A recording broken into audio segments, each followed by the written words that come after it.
Bismillahirrahmanirrahim. Assalamualaikum warahmatullahi wabarakatuh. Kali ini di Nadoman ini diceritakan tentang kisah sang anak yang menyesal tidak bisa mengaji ketika orang tuanya syakaratul maut.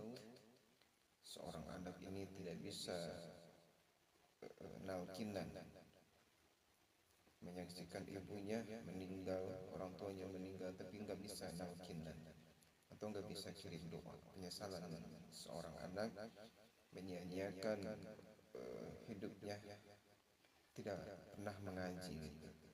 Tapi ketika melihat sakaratul maut, orang tuanya akhirnya menyesal karena tidak bisa nalkin orang tuanya sendiri gitu.